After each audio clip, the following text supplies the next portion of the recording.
it's always tough when we offer things during the school day, so I'm glad that you all were able to carve some time out of your busy day to join us. We have been offering these parent coffees. This is the first afternoon one that we've offered. We've been doing most of them in the mornings, and many of you have attended those. Trying to do at least one a quarter. This one we decided to try in the afternoon and see if attendance was any different. We are videoing this so we can put it on our website, because I did have a number of parents say they wanted to be here but couldn't manage, with work and whatnot, so we're going to put it on our website. But before I introduce Cora, I just wanted to thank Malia Polches for helping me get this all set up, and Steven Zimmerman for videoing it, helping us getting all this equipment set up. It's a team effort, and that's what we're all about, all of us here as a team for your children and the success of your children. So Cora, most of you probably know Cora is one of our parents, 4 children of her own. She has 3 in our school, 3 precious boys. She and her husband are very active here, do a lot. We see them all the time.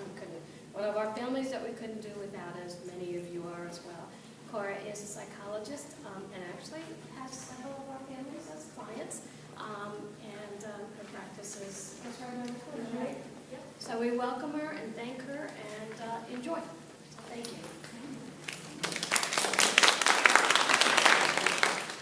Thank you, Susan. Well, it's great to be here and to see all of these faces out here. I think I'm supposed to talk in the microphone so the iPad picks me up, but this might be hard for me to do because I can't use my hands as much. Yeah, I do have 4 children. I have a 7th grader, a 2nd grader, and a kindergartner boy here, and then a 10th grade daughter in high school, who graduated from Christ our King a few years ago. And then I have a private practice, and I work mostly with children, teens, and their parents on a variety of issues, including anxiety and stress and worry, in addition to some other things. So collectively, I have a lot of professional experience, but I also have a lot of personal experience in helping families deal with stress and anxiety. In fact, last night I sat down to make a few more notes for the talk, and Andrew, my 7th grader, said, well, what are you going to be talking about? And I said, oh, well, I'm going to be talking about helping children cope with stress. And he said, oh, that's funny. He said, I'm known as a 7th grader who stresses the most. And so I said, well, that's good. So by sharing the stories, it'll be okay. And he said, well, not everybody knows that. So, don't tell him I said that. So anyhow, so I do have both in my office, but then also at home. Certainly, none of us live stress-free lives. It's impossible. We encounter stressors in every aspect of our life, from school to home stuff, to as adults, workplace stressors. So it's really impossible to have a stress-free life, but hopefully with the right tools in place, we can experience little distress from the stressors that we experience. Let's see here. I'm going to be talking about symptoms or signs that may indicate that our children are experiencing significant stress. I'm going to briefly touch on the hidden effects on the body of stress. I'm going to talk about the basics I like to have, ask families to have in place in terms of things that they need to be thinking about to make sure their home is as conducive and as happy as possible to help kids manage stress. I'll then also be talking about the basic coping skills that I work with families in helping their child develop in my office. And I'm going to talk some about anxiety disorders, which I kind of think about as stress on steroids, and what the different anxiety disorders are. I'll be talking about some special considerations for treatment of anxiety disorders specifically. I have resources that I'll mention. I think they're in the handout, and then I will be, we should have plenty of time for questions and answers. So that's kind of in a nutshell what I'll be reviewing this afternoon. All right, so what does stress look like? When people are having a hard time coping and they feel distressed, what do they look like? And this is going to vary from person to person, depends on the age of the child, it depends on their characteristics, it depends on what they're experiencing. So I've just mentioned a few of the things that we often see when children are a little bit too overwhelmed or having a hard time. I've listed them there. One thing that we look for is just a change in functioning. That's not always a great indicator of anything, but certainly if you have a child who is happy and bubbly and fairly sociable, and over a period of several weeks or months they turn into someone withdrawn, kind of quiet, reserved child, that might be cause of concern or thinking, are they having a hard time managing something in their lives? Sleeping difficulties are often an indicator of stress, and certainly adults who are stressed often have lots of sleeping difficulties, as you guys can probably attest to. But children do as well. They may have a hard time falling asleep or staying asleep. There are some people who actually sleep a ton when they're stressed. It's the only time their brain stops, thinking and worrying about stuff. So sometimes sleeping a whole lot can be a sign of stress. Irritability. In my house, one of my children, he will go unnamed because he's very irritable when he's stressed, and that's a clear marker to me that he's worried about something. Some kids worrying, some kids just vocalize that they're worried about stuff, and that's great because then you have an insight into what's going on in their little brains. Unfortunately, some kids, particularly older kids, and this tends to be more in the female population, resort to cutting, and you guys I'm sure have heard about that, and probably know people who resort to such behavior. Some kids, and again, this is mainly teens, are going to be more isolate themselves more, and they're going to withdraw more. Again, some teens do that anyhow, just because of this age they are in life. They want more privacy, they're in their bedroom more. There's the kids, when they change, that we start to worry about whether they're having a harder time. Crying spells, kids who've been pretty happy would then start to engage in more crying spells, and then again, more so the younger kids. They might have a harder time coping. Thank you. The other thing that's not on the list that I was reminded of today is that kids who chew on things, these little kids who chew on their shirt, they chew on their fingers, they become very mouthy, and those are the kids who kind of regress and start to do those things. They might be excessively stressed out. Clingy behavior might be an indicator, and then memory and concentration problems as well. And again, there are other signs and symptoms. Those are just some of the common things that I see in my practice or at home. Certainly, there's some physiological effects of stress. People experience muscle tension, breathing difficulties, and we're going to talk more about breathing in a few minutes. Digestive problems can occur. And then the heart tends to speed up and have stronger contractions. And all those things are usually because of the release of the stress hormones, cortisol, adrenaline, and noradrenaline. Certainly there's bodily effects for just the occasional stress, or it's not a big deal for your heart to beat faster and all those things. But for people who are under chronic stress and aren't managing it, those things can cause health problems over time. Excuse me, okay. We'll talk about the basics. So, I always just think in terms of keeping it simple. Let's figure out what we can do simply to help our children manage. And so I always start with these things, and these things might be already, you guys might be doing a great job with these things at home, so I'll just mention them quickly. One is just making sure your kids are getting enough sleep. 3 to 6-year-olds need about 10 to 12 hours. 7 to 12-year-olds need 10 to 11 hours. And then teens need about 8 to 10 hours, with adults needing about 7 to 8. A lot of people have a hard time getting their kids to get enough sleep, or when I go over the hours with them in my office, they're a little surprised that it's that many hours of sleep that kids need. And so just making sure they're getting enough sleep, because none of us function at our best when we're tired. We don't have the resources to cope with just daily stressors, let alone more significant ones. Diet. I know we all do our best to get our kids well-fed and well-rounded and have them eat their veggies and fruits. And I'm not, although those things are important, I'm not minimizing those things. I'm more, when I say diet, I just sometimes mean they're hungry. And if they're hungry, we were talking about this at the beginning, they're irritable. They don't cope well if they're hungry. And so I always, I'll get a parent in my office, and their child doesn't handle things well after school, and they melt down and fall apart. Sometimes those kids are hungry. Not that their life is smooth, but that they're hungry. And if they can get a snack and then quicker, great. Some of these kids don't know they're hungry. They're not great at detecting what that feeling is like, and so just making sure they're getting enough to eat is sometimes important. I'm a huge believer in exercise as a stress reducer for everybody.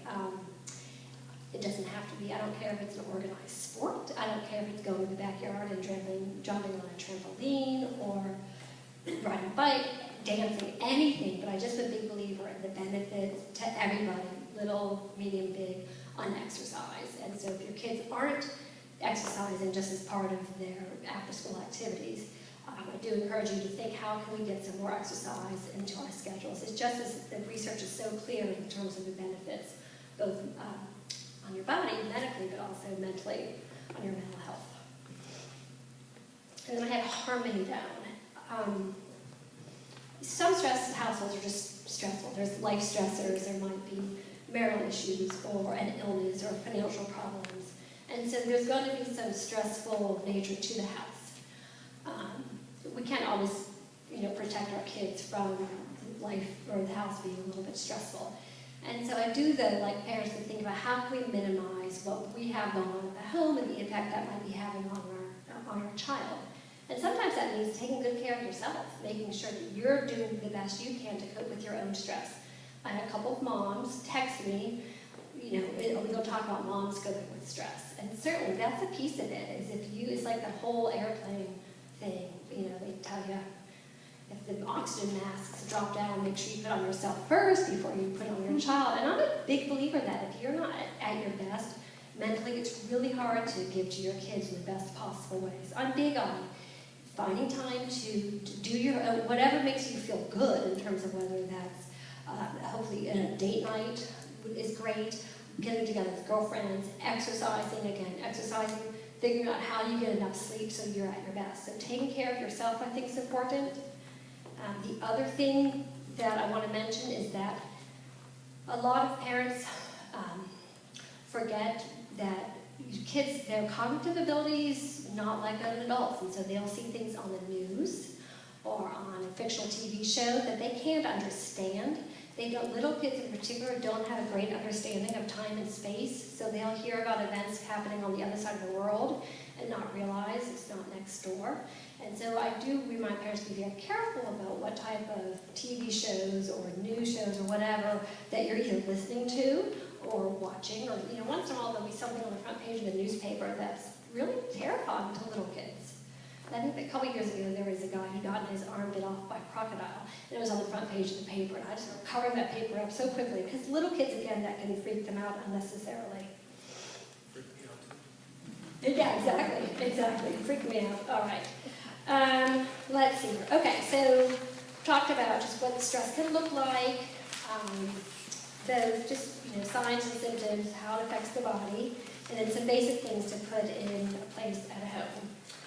All right, I want to talk about kind of the meat of the talk, and that's coping skills. The first thing I almost always review with families and with children and teens in my office is breathing.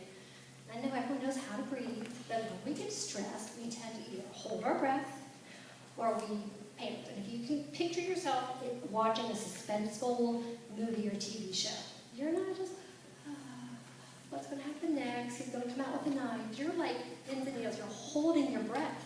And that's what everyone does initially when they're upset, stressed, worried about something. But when we hold our breath, we tend to increase our heart rate.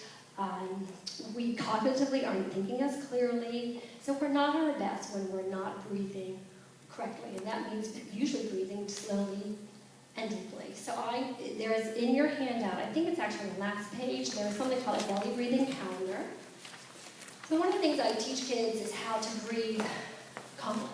And I demonstrate for them. I'm not going to demonstrate for y'all because I usually lay down on the ground. But I tell them to put one hand on their chest. I'm going to put the mic down for a moment. Okay. So I tell them to put one hand on their chest and one hand on their belly, and their chest should be pretty still. And that I sometimes will actually grab something to put on my stomach just to kind of make it silly. And I tell them to picture they have a balloon in their belly. And for the little ones, I'll ask them what color their balloon is, just so they can really get a good mental vision of this.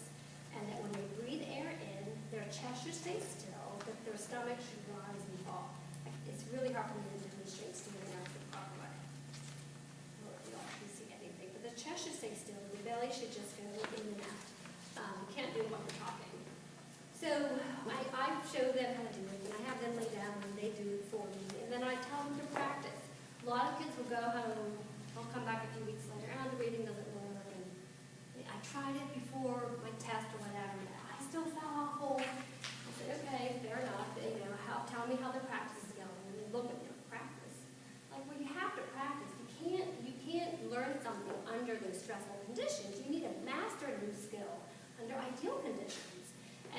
really big on them trying to carve out a good 10 minutes a day to practice their breathing exercises. And I tell parents to do it with their kids, because who doesn't need 10 minutes to chill and breathe? I mean, I think it's great. And so I would encourage you guys to, you can teach them how to do this, lay down with them, and to do it along with them. I think about it being, I kind of liken the breathing's like a vitamin. That, we don't take vitamins just when we're sick, if we take vitamins. We take them daily to help prevent them getting sick, and then certainly they're not going to do as much good when we're already sick. Breathing, though, will help you a little bit when you're before a stressful event, whether it's a test, speech, anything. You can use some breathing beforehand, and we can help take the edge off. So breathing is one of the big things that we're going to go over with families first, usually. All right. The other thing I want to note, if we have a calm body, it's really hard to have an agitated mind. That they're really almost paradoxical states. We are really physiologically relaxed. Our minds are almost always relaxed. And then if we're agitated physiologically, our heart's pounding, we're not breathing right, it's really hard to think clearly. And so the breathing is real critical for lots of the other exercises that we're going to talk about, because you want kids and teens to be able to think calmly. So that's the breathing. I often also ask kids, and this works better with some than others, to journal.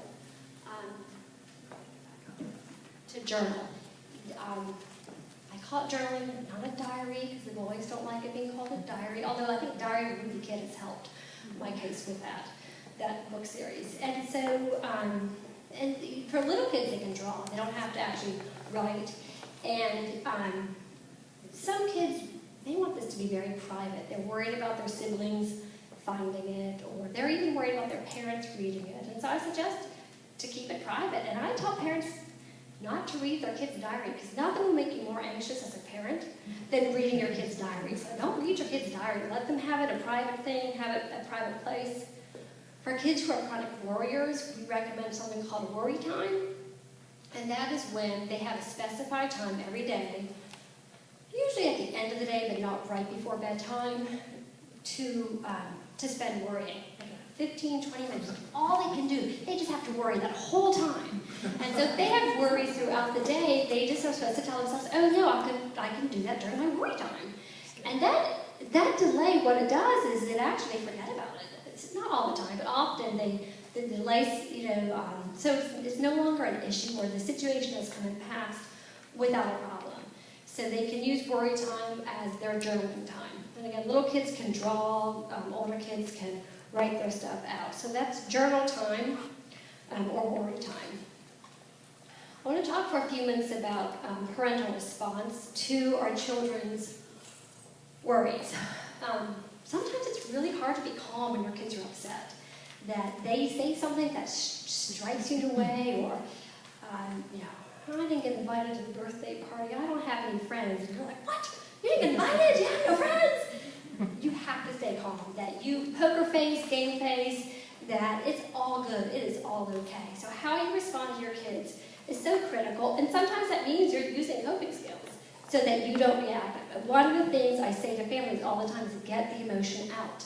Get the emotion out. And that's the case for behavior management when your child has behavior difficulties, but it's also the case for anxious kids, that if you are responding to their worry, their anxiety, their distress with your own distress, they're not going to calm themselves down, and then they're going to think something really is wrong, even mom is worried or even dad is worried. So I think it's real critical that you keep yourself calm. Let's see here, there was something else I wanted to, okay, so let me just make sure I don't forget it. Oh, modeling coping. I think it's great for parents to model to their children how they're coping with difficult situations, and that often means talking yourself through troubling times. It could be that you're stuck in traffic and you're upset because you're going to be late. And if kids can hear you say, well, gosh, I hate all this traffic, I really want to get there on time, and then they can hear you say, I'm going to take a couple deep breaths. It really is not that big of a deal if I'm 15 minutes late. It's just the world's not going to come to an end. It's not what I want, but really it's not that big of a deal. Let them hear you talk yourself through stressful times so they have a model of effective coping. All right, so talk about don't overreact, get the emotion out, let them hear you talk through stuff. That's a great segue then into cognitive coping. And this is something little kids can do, but I really start looking at this as a good coping tool for 10-year-olds and up. It depends on the cognitive development where the child is, not so much necessarily intellect. It just depends how flexible they can be in their thinking, because it does require a degree of flexibility of thinking that not all younger children possess. And I think there's a handout somewhere in cognitive coding as well. And when I say cognitive coding, I'm talking about talking to yourself. Let's see here. I have to keep referring to my notes because I'm giving y'all information that it takes like 3 sessions for me to go through with families. I'm trying to make sure I don't forget important things. The first thing I teach kids is how we think about situations determines how we feel and how we act. And I will often use an example. I talk about, let's pretend my 6-year-old goes to bed at night. Again, even I'll use this example with older kids. And he lays down and he hears a scratching noise outside his window. And I'll make a scratching noise and I'll say, okay, what do you think my 6-year-old, what would be some things he could say to himself about what that noise is? And, they'll all say, a monster, a burglar, a robber, all the scary things. And yep, he might say that. What are some other things he might say? And some of them will come up with the benign responses, like a kitty cat or a tree branch, and that's what I'm looking for. Or like the window shutters or the wind. And I'm like, okay, great. So then I have them make the connection. Okay, well, if he thought it was a monster, how might he feel? Terrified, and what might he do? Oh, he would, run out of the room, look for you. That's right. Okay, well, what if he thought it was a tree branch? What might he do? Oh, or what might he feel? He might feel annoyed and just go back to sleep. What about kitty cat? He might be curious and look out the window. So really trying to get kids to make the connection between how we think about events is going to determine how we feel and what we do, how we respond. This is true for all of us, adults as well. Sometimes the way we think about events is accurate. Sometimes it's inaccurate, though. We tend to make more of something than it really needs to be made out of. Again, kids do this, teens do this, and adults do this. There's a whole series, I don't have this in the handout, but there's a whole series of what we call cognitive distortions, where we might catastrophize, again, make it more significant than it is, or overestimate the likelihood that something is going to happen. So what I'll do when I'm doing cognitive coding with children is I ask them a bunch of questions to have them start thinking logically or realistically about the situation. The exact questions I ask the child is going to depend on who they are as a person and what the struggle is. So finals are coming up for the middle school students. I'll likely have a middle schooler at some point who's going to tell me that he's going to fail something. And so if I'm at my best, sometimes I'm at my best as a parent, sometimes I'm not. I always try to tell parents to first empathize. Oh, I'm so sorry you're worried about that. Don't discount it, all right? Don't tell them they're wrong. There's no way that's going to happen. You're going to be fine. Don't necessarily reassure them. I try to say, well, what makes you think that's going to happen? I don't know. I just think it's going to happen. Okay, well, have you ever failed anything before? And a lot of these anxious kids who worry about failing, they've never failed anything. The kids who fail, like, it's not a big deal. It happens all the time. So those kids don't worry about it enough. So for the anxious kids who worry about it, has never happened before, they almost always say no. All right, well, what makes you think it's going to happen this time? And, well, it's just going to be really hard. You're right. It might be hard. Have you had hard tests before? Yes. Have you thought before that you were going to fail? And a lot of these kids will say yes. And what happened? I got 95. So you just talk about what's the logic, what's the likelihood that that's possible, that you're actually going to fail. Let's see here. I have some other examples to go through with you guys. So we're helping them keep it in perspective. That's the way to think about it broadly. We want kids to be able to keep these things in perspective. Little kids will complain of having no friends. I have no friends, no one wants to play with me, no one wants to be my friend, and this will cause them worry. And you do the same thing. Well, gosh, I hate to tell, I'm so sorry you feel that way. Tell me what's going on. What do you mean? Well, just no one wants to play with me. So at recess, you don't have anyone to play with? You just sit kind of by yourself? No, I play tag with Johnny. Like, You're like, okay. So, well, what else? I don't get it. You say you have no one to play with, but you play time with Johnny. Well, no one's invited me over their house for a play date. And inevitably, these kids have been invited over for play dates, but for whatever reason, they're not seeing it. So, the tendency of parents is to reassure you can play with kids on recess, you go over so-and-so's house all the time. I really want parents to teach their kids to think that way for themselves versus thinking that way for them. Just because I want them to reassure themselves as they go on through elementary and middle school and high school, when these irrational thoughts pop up, which they will, they are able to talk themselves through it. So again, challenge, is there evidence to support that idea? What's the likelihood? For some things, like for a kid who's worried they're going to fail something, and it's possibly true, how big of a deal would this be? What would this mean about you? What would it mean for the rest of your life? Will this be something that you remember or it affects you in 3 weeks, 3 months, 3 years? And often they'll be able to say, yes, it'll bother me in 3 weeks, but no, not in 3 months, and certainly not in 3 years. So helping them keep it in perspective is critical.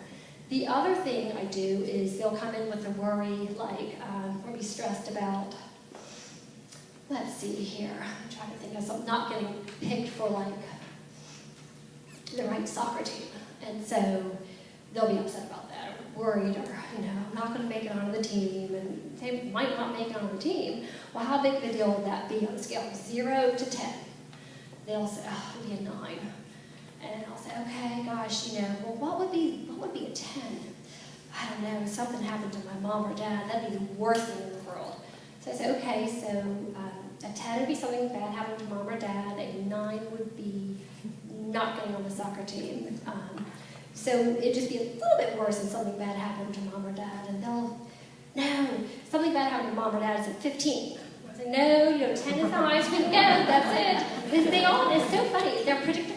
So I'm like, nope, 10's the highest. And they'll think, and they'll say, okay, a 7 or a 6 maybe. And I'll say, okay, well, what about if you broke your leg and you couldn't play on any soccer team for, a couple of months? And they'll think, and, they'll first say, that would be a 6. And whereas not getting on a soccer team would be a 7. So I'll say, so you'd rather, like break your leg and not go on the soccer team. And then they quickly start to shift. Because I'm going to kid who starts with a 9, it'll be down to a 3, which frankly still think is high, but I'll let them have it as a 3. But it just takes prodding them a little bit for them to make that shift cognitively. All right, there's something I keep on meaning to tell you guys. Oh, I think it is, I know what it is. Let's see here. I'll catch myself up. I just want to make sure I don't forget tidbits. Let's see here. So helping them keep it in perspective. I'm not going to go through all these examples. I just want you guys to have a general sense of the types of questions you can ask your children to get them to shift their thinking. So cognitive coping we've talked about, breathing, journaling. Let's see here. I don't forget anything. Let's see here. Okay, I got it. I think I have experiential on your handouts probably. Let them experience disappointment and distress when they're little. Please, you parents, we still want to protect our kids, but life is disappointing. That there's stressful events that occur throughout our whole life, and if we don't allow our kids to experience that when they're 8 and 10 and 13, what are they going to do when they get to the real world? And their serious girlfriend breaks up with them, or they don't get the dream job, or they have horrible health problems. So let them experience difficulties so they learn how to get themselves through them when they're little. I'm a real big believer in not protecting our kids from everything. We don't want a kid to flounder and to be so overwhelmed that they can't cope, but if we manage their lives to the point that they can't experience distress at all, and they don't learn they can cope with it, then they're going to have a hard time being successful, happy, well-adjusted adults. And this is the struggle we've always had in our families, that the kid forgets homework, or forgets to take something to school the next day, or forgets to bring homework home that night. And that struggle, it's gotten easier now that we're on a 4th, like whatever, not a big deal. But that first one, it's like, oh my gosh, what's going to happen? And I always was like, well, I want them, my oldest would be so worked up about forgetting something. And I wanted her to learn, it's not that big of a deal if you forget something. At the same time, I didn't want her to think it's not that big a deal if I forget something. You know, you want them to be motivated to stay on top of it, but not catastrophize if they don't. So striking that balance is an important one. But let them experience distress, please. Okay. When I was talking to people about coming to this talk, I was polling people, you know, what do you want to hear about? What would be helpful? And a couple people said they wanted to hear about anxiety disorders. So I think of anxiety disorders as stress on steroids. This is when it doesn't even have to be a stressful event in the world when a kid is just so overwhelmed. They're super worried, they're super anxious, and a lot of these kids kind of come into the world prone to that. They're a little bit on the shy or the reserved nervous side. They're worried early on about lots of things. So I've kind of jotted down the common anxiety disorders. Social anxiety disorder or social phobia is when kids, and those kids are often school refusers, or they have scratch that. Those are the separation anxiety disorder kids. The social anxiety disorder kids or social phobic kids, they don't want to speak up in class. They're very just reserved. They don't readily join groups or play with other kids on the recess, at the playground. They're very nervous about what people might say to them or that people might criticize them. So those are the kids who have more of a social anxiety disorder. Specific phobia is just when people are phobic of one thing. I don't know if I would count, well, we'll talk about test phobia in a minute. I'm not sure test, I don't think we really think about the test phobia. Kids are anxious during testing, but they're not typically phobic of testing. But these are kids who might be phobic of dogs or heights. I've got kids who are fearful of vomit. Not that anyone likes vomit, but there is something called a vomit phobia, which is not that atypical, actually. There's blood phobia. There's the kids who are petrified of getting shots, and there's a special name for that. I can't remember what it is, though. Okay, then the generalized anxiety disorder kids are just anxious about everything. They worry about everything. They worry about whether they have friends. They worry about getting places on time. Oh, these kids can't be late. They worry about tests. They worry about their parents getting divorced. They worry about everything. Separation anxiety disorder, those are the kids who, peel out of the car in preschool, or they're clinging to mom like little monkeys. Those are the kids who are just perpetually concerned that something bad is going to happen to them or their parent when they're apart that'll keep them from reuniting ever again. And then obsessive compulsive disorder.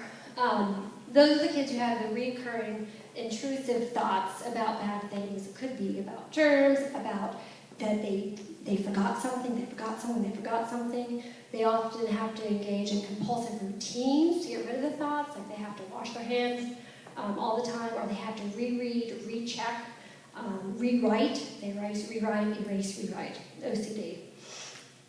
Treatment of kids who have anxiety disorders, there's some small differences compared to this managing stress in general. In my practice, I would spend more time on just educating the family about why children develop anxiety disorders. A lot of that is going to be a combination of genes, just biology, and what they inherited from y'all, and then also environmental response. A lot of children with anxiety disorders, their behavior very accidentally gets reinforced by parental response. Kids freak out about being around a dog, and so parents will keep them away from dogs because they don't want to deal with their child's reaction, or they feel bad for the child, and understandably so. And that just reinforces the notion that the dogs are scary, or the better way to say that is that children never learn to get used to the thing that they're worried about. So if it's dogs, but they're never around dogs, they never know that most dogs are fine and harmless. And that goes the case with anxiety disorders across the board, that we really work on exposing children to whatever it is they're fearful of when possible. Vomit phobia is a really hard thing to do exposure with. It is possible. It's not my favorite. So there's a great Monty Python clip on YouTube that it is repulsive to watch, but it works. So it's not the thing that I love to do. We know how to treat anxiety disorders, so in that sense, they're fun to treat. Really work on coping skills, the same coping skills that we talked about, just making sure that they're in place. For kids that we're trying to get them to cope, like let's say we're having them deal with a dog phobia, and we are trying to get them to do exposure to a dog. We're going to go very slowly, and we reinforce them. You know, give them, I don't know, teeny tiny rewards for every step they make. For the separation anxiety disorder kids, getting them to go to school without tears might be a goal, and then, you know, having the school provide a little reinforcement to them, and the teacher to have them be a special helper is sometimes great. So we added a lot of reinforcement. Depending on how old the kid is, it might be a tangible item, could be a treat in a lunchbox or an iTunes download. It just depends on the age of the kid. Older kids, they can save up and earn something bigger. So coping, I talked about the exposure piece. And then the other thing with all of this, something called mindfulness and acceptance. Mindfulness refers to just being able to note what you're experiencing without reacting to it. We spend so much time reacting. And it really is just meditation, basically, where you can note what's going on in your head or in the world around you without reacting to it. And it's a difficult tool. It's a difficult concept for adults to get. I think it took me about 10 years to finally get my head around what this all meant. I still grapple. It's still hard for me to fully understand. But it's really getting people to just quiet their minds and to note what they're experiencing, what they're thinking, what they're feeling without reacting. And acceptance is, again, just accepting it without judging it, without reacting to it. And I often say for some anxiety disorders, and this, you know, again, with stress, we're always going to have stress, but with anxiety disorders, some people, they're just going to tend to be on the anxious side of things.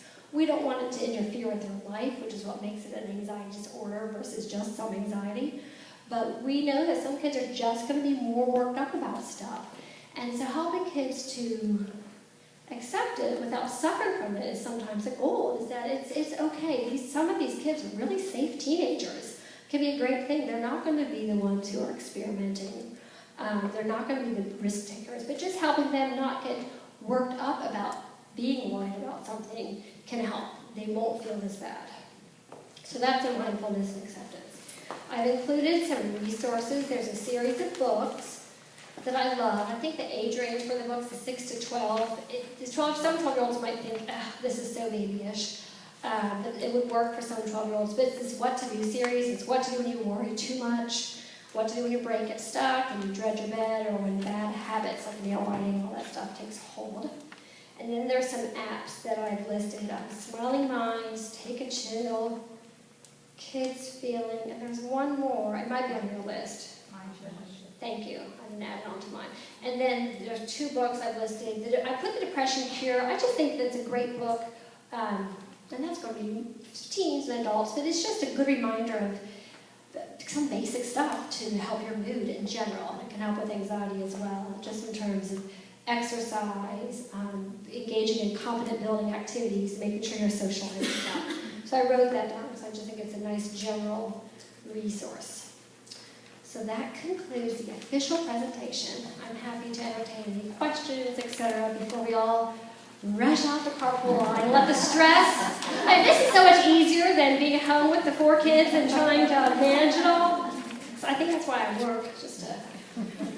And you know, in my office, my home is chaos. Sometimes controlled chaos. My office is one-on-one usually, so you know it's a lot easier. The ratio is easier. Okay. Any questions? Go ahead. I would love to know what you think about this. My first grader is doing her homework every now and then. This doesn't happen all the time, but she gets so frustrated if she can't get something. She'll just take a pencil, scribble over the whole paper, and just like dissolve into tears. If she can't get it done? Right. If she doesn't understand it, and I'm trying to help her. And right. So she has to do breathing because she can't think clearly when she's getting that physiologically agitated. And then I would put her on a little reinforcement system where if she's able to identify the behavior, gosh, you know, I hate to see you getting so frustrated. Let's see if we can work through this, and let's calm her bodies down. Make sure she has a snack when she comes home from school so she's not hungry. That's important. And then I would put her on a little reinforcement plan. And it just depends, you know, if she's not, some kids, the best thing is if they aren't allowed to have screen time during the week, if that's reserved just for weekends, she can earn some screen time if that's something that motivates her. to be able to, and again, you're not, I don't want to punish her being frustrated. You want her to have some motivation so she'll engage in some protein skills and play, some calm. After school, come home early, school every day, fine. Right before bed, it all comes crashing in. It's like, and then all of a sudden, this person's not nice to me. It's like everything's held up till right before bed. It's like, I go to bed. Right. Well, make bedtime earlier so you have time to that's one really kind of time. You want to check that. So I would probably do a journal. I would do a journal time. And I would say, what, you had such a, I hate that you had such a hard time. It's great here.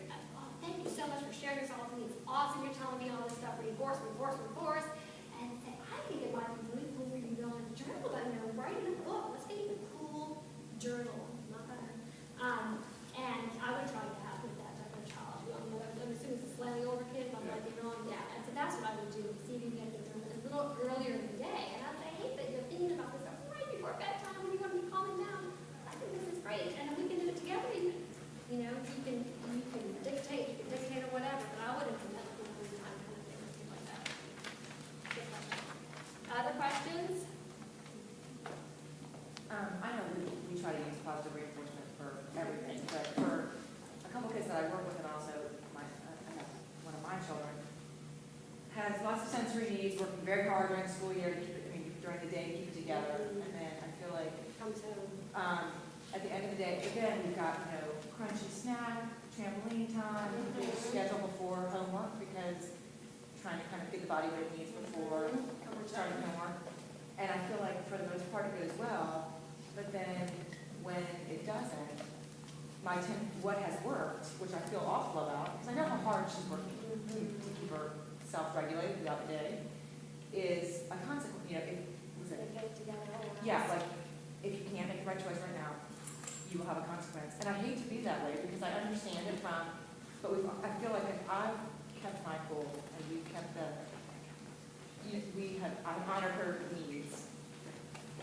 Well, certainly have to. And so if it works, it works. The bottom thing is if it works, and this is a spanking, same thing, I'm not advocating spanking, but if it truly works, you're doing it like once every so infrequently, it's not the big deal, and I'm not spanking little kids, not big kids. And so if you don't have to do it very often, and it works, then you do it. Unless you're taking away her beloved friend's birthday party that weekend. No. I was just that day, like you have to go to bed early, or you're going to miss dessert tonight, something like that. That's a daily privilege more than anything else. Does that make sense? But yeah, I give you permission to consequently your child. Well, it's hard to go. You go back. You go back. Wait a second. No, this is how it's supposed to work. Yeah, it's okay. Good question. Fair question. Other questions? What about the underwhelmed child? Who doesn't care about anything? It's a different topic. You need a consequence. It just depends when they just have no passion. Put in a reward for remembering homework. And that works, like a reward system. And again, rewards are great for kids who already are not having free access to everything. For kids who have this free access to everything, I'm not making any assumptions for you guys, but I'll get families come in where they get screen time before school, screen time after school. They're eating sugar. They're going to bed too late. Then it's hard. Like, what can they earn? They have everything, and so then we have to undo. So, but if they don't have those privileges, we can use them as little parents when helpful. So that's what I would do with that. How do you help a child, and I've tried a million things, maybe there's just no solution, I don't know. The child who comes home every day and they're stressed by the behavior of another child at school. And it's not really bullying, but it's one of those children who is just not nice, but sort of lies to the teacher, so it's made out to look like it's the other girls. I've tried. But she's not targeted as part of this. I've tried. I don't want to hear that name anymore. I've tried. Pray for them.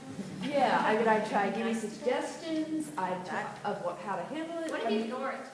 We tried that. We tried that. It doesn't work. It doesn't work. You'll just keep talking about it. Yes, Well, it's the she same follows one. her around. She tries to then reach back out. She'll be mean one couple of days, and then she's your BFF stiff after the next day. I think she's got the teachers trying to cope, but bullying when you're a girl is subtle. It's not Absent that obvious. relational. You know, I have boarded with twins. The Absolutely. boys are obvious, the girls, Yep. when adults are not looking, say something. So it's just harder to manage, you know, and we try to stay away, but then she'll run after her. Just, it's, well, both our daughters in the same boat, so it's difficult. It's been a very difficult year to try and want this girl just someplace else. Because it's, you know, it's not a huge deal, but it is. I'm sick of hearing about this child too, and the things she would say, and I mean, sometimes we say, you know what, we can't control what other people do. And I just have to remind them, we can control ourselves, we can control our reactions, but there is nothing we can do about the other child. And so your choices are to let it go, you know, that whole thing, or you change your reaction. And that's up to you to make the decision. And so I might say, listen, we've talked about this. I don't know what you need from me. I might say, well, I'm not sure how I can help. You know, what solutions do you have? And I suppose put it back on the kid. I mean, there are some kids who, I'm not saying this is the case for your children, who just don't look upon themselves to fix things. They just forget that they're capable. And so, you know, at some point, there's nothing else you can tell them to do. I mean, they have to worry about themselves and worry about their reactions. They can't worry about what other people do. They can't control other people. And we all of us like to be able to feel we have some control over our spouses or our kids, and ultimately we can't always have that control. Influence people, but not always control. Sorry, it sounds tough. I mean, sometimes no, you we're can't. pretty much going down that road. Yeah, I mean, you're right. Yeah. Good news, school's over in like 20 days, Yeah. so we don't Yeah, have to worry about it right. anymore. We have a few more minutes. Other questions? I have a picker, like Oh, a yeah. mad picker, and it's horrible now. Mosquitoes are back, and I'm like, oh my god, this, you know, always going. And it doesn't like start something new. It's just something that's there. Already there. Yeah. Band-Aids? Maybe it look like at night. Literally, I'll put like the little round ones all over the mosquito bites, you know. But we had to take off for school. The kids couldn't look because she's gym tomorrow. Right. I can't wear Right, that. and it's not a medication side effect. Sometimes we'll get a medication No, side effect. Don't take no. it because of medication. Yeah.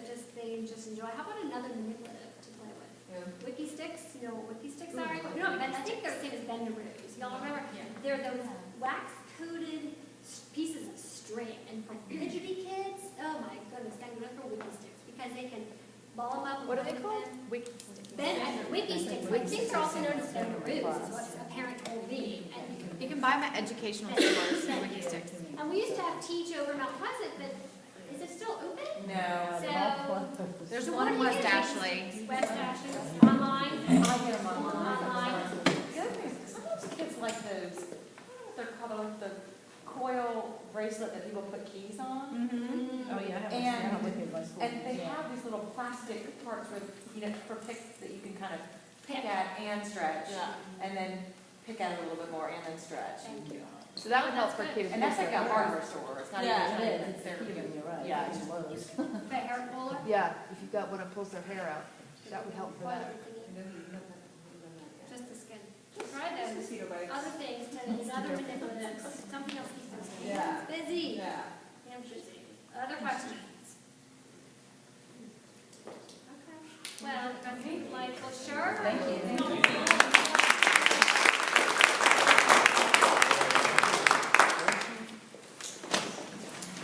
It's a